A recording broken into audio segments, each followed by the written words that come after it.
Hello and welcome to the second episode of Brews and Beans with Shyam, powered by Lavazza.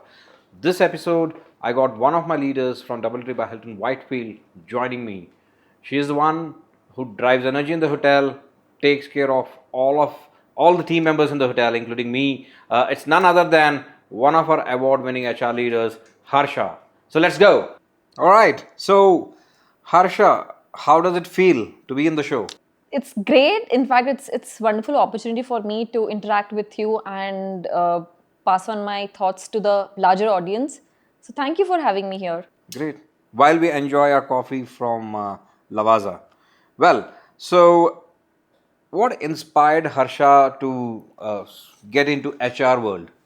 So Sham, you would agree here with me that I have an extrovert personality and I love being around people. I spend most of my time speaking and interacting with people at work. Uh, so I think this is the idea that you should get, that why I'm into HR. I love spending time with people. I like dealing assignments which relates with people, which deals with people, and which will help people. And I cannot imagine myself in any other industry but in HR and heading HR for a beautiful hotel that we have. Great. And then, obviously, I mean, you're an HR leader. So, apart from HR, what is the place that you usually spend time at the hotel, apart from your department? Okay, we have a very beautiful drip as the lounge, coffee lounge. At It the has lobby? such a beautiful, peaceful aesthetics. I like to spend my time there having a cup of coffee and then, take my laptop there and do my work there. So I think it's one of the most beautiful uh, part of the hotel that we have, and I'd like to spend my time there. And you've been with Hilton for 7 years now, and you worked with Hilton Goa, and now with DoubleTree at Whitefield. What's your favorite brand between both?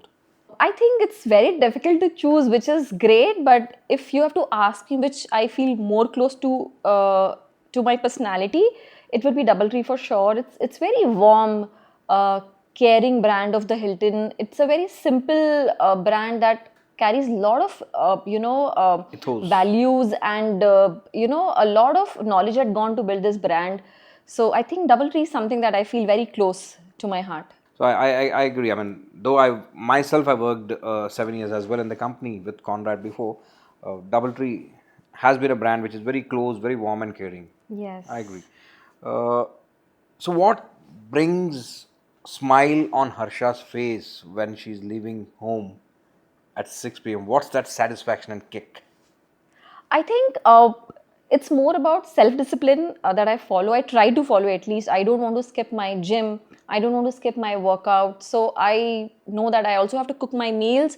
I try to plan my rest of the day. How do I spend it? So it starts with the gym. Then I go, I prepare my dinner and then read for some time. And this is what makes me very happy and content. And then that is how I keep going after Good. the work. Nice.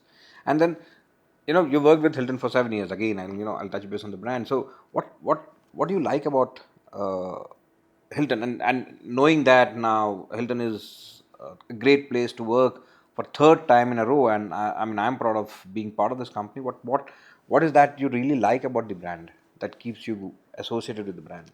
I think I think Hilton as a brand itself believes a lot in their own value system, right? And they do it so well for their team members, for their relevant stakeholders like ownership, for the community, the kind of a culture they have built. It is so strong and it is so important that we feel belonged. I, as an HR who worked in different brands, I can totally relate with this brand's value, the Yeah. mission, the vision that they follow. And it goes from top to the bottom. And I'm extremely proud that I'm part of this change maker brand for a lot of team members. So touching back on that thrive element, a lot of people in the hotel these days say that Harsha is very regular for the fitness center. Hey, by the way, you started using the new fitness facility at the hotel, right? Which is there Yes. for the team members. So I also have seen you using it quite often. Do you want to really elaborate why it is important for somebody to be fit and healthy? I can speak for myself, Sham, and I can tell you how better I feel as a person in terms of my health. It's been 2 years that I've started taking physical fitness seriously. Yeah. And I can personally vouch that it gives you a miraculous changes in your body, and it keeps you fit, it keeps you calm, it keeps your emotions in control, it keeps stress away from you, Drives confidence. and it drives confidence. You look good, you feel good. In physical activity, we are, at the end of the day, we are also animals on this planet, and we will have to get some calories burned, especially in this mechanized kind of society where everything is quite easy. And to add to one very important point for female, because our muscle mass decreases year by year, we have to be more mindful of lifting some weights and eating some good protein. uh, so yes, I think this is also a reason that I also take physical fitness little more seriously. Good. So now that you touched based on females and fitness, my next question is more towards the closest subject I have in Hilton is team member resource groups, TMRGs. We have women's team member resource group. We had Pride. We do have Generations, and then we also have Abilities. So what's the team member resource group which is very close to Harsha, and why? Again, all TMRG holds a great value in our system, and we respect all the TMRGs equally, Asham. But one that I most closely resonate is ATMRG, where we have so much scope to do better. How we can be better? How can we be more accommodative towards our team members?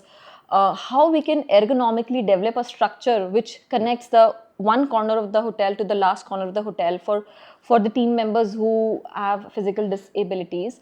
So this is something that we all have to work more than ever, and this is something that I'm deeply passionate right now, and I personally want to see this hotel as one of the best hotel in our region who champions the best practices for ATMRG. A favorite book? I'm sure there are many, but anything that you want to say? A book that everyone must read is The Toyota Way by Jeffrey Liker. Okay. Great book on leadership, understanding the management principles that Toyota have been following since years and generations and decades. So, this is something that we all should read and see what best we can learn from this book.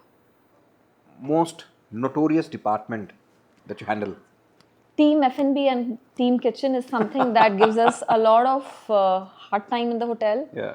So they keeps us busy, but they are also the life of the hotel. So can't complain much. I've been in F&B, so I can imagine. A favorite character that you would play if you get a chance? No, I don't want to play any character. I'm very bad with camera. What I can tell you is that a character that I can most relate with is Yeah. Geet from movie called Jab We Met. High on life, Yeah. positive attitude, kind, something that I can relate with. Biggest challenge at work? Okay, I think again keeps both of us busy all the time. Our leaders, the gap that we have to bridge between two different generations, especially in operations, the way they think, the way Gen Z thinks, the way we have to get the work done from this generation. It's quite a task for all of us, and we are still finding a way And you where become a bridge. yes, wherein we have to find middle ways for both the generations to work together. And the biggest tough cookie that we have to see is talent retention, keeps us busy, running, and always on our toes. Yeah, it's a people industry. What is one thing that you would like to change or reduce in hotels, in any hotel? Just not in hotel, I think everywhere, and people who are watching this podcast will agree with me. I think less meetings, more productive hours at work. Meeting kills a lot Too of many time. MOMs to read. Yes, too many MMs, too many minutes to follow, too many stakeholders to answer the entire day, and I think we can do better in that area. Do you say I'm busy all the day? Not at all. In fact, if I have to speak for myself, for my role, I think I can easily complete my work in 6 to 7 hours maximum. And then I want to give that time to be on the floors. I want to go and speak to the team members to understand their pulse. So that time is also equally important. One thing that you would like people to start, or your fellow colleague to start in any hotel or establishment? I think everyone should start prioritizing their work. Okay. and better delegate it to the right team members, and makes it easy for the entire department, just not for them, because at the end it's the department who runs the show, and the leaders heading the department cannot go without their support. To leave on So time. prioritization, delegation of work is very important. So, if we need to get off work, how do you, I'm sorry, I mean, it's a bit tricky question. How do you detach yourself from work? Because I think today work is on mobile, right? It just follows you. How do you just detach yourself from work? So having an official handset and a mobile is also a blessing, wherein you can actually switch off your phone for say 2-3 hours to get your own time to Correct. sort your priorities at your home. So this is something that I do I think every everyone must day. do that. Yes. So there are 2-3 hours that I will completely keep my official phone on flight mode, and I would prioritize my task at home, and then I'll see what needs to be done for the next day, and then I'll of course switch it on again. But I must tell you, in this hotel, the culture is as such that we don't call anyone after work. If there is a dire emergency, yes. Otherwise, I have hardly got any calls from you after work. I have not got any calls from my colleagues. So I think it's good. Yeah. After work, yeah. After work calls or WhatsApps. Yeah. Yes. And we don't have many groups. We don't have many Yeah, groups, that's correct? good. So, one message Harsha would like to give the audience. Everyone should be financially literate. When I say financially literate, it's how to better utilize your finances, how to better utilize your savings, how you can better invest. So, something that we have learned very late in our life, this generation gets ample of time and they can do better in that Yeah, area. I think it should start from higher schools. Small PNLs should start from higher schools, and I think it's very important for anyone in any kind of expertise you may have. You could be an artist, cricketer, actor, engineer. Financial acumenship is very important. Very So important. I completely agree. Yeah. Yes. So Harsha, thank you so much for coming on the show, taking your time, and giving us these insights and inputs of HR world and your world. Thank you so much, and see you sometime soon. Thank you for having me here. Thank you so much.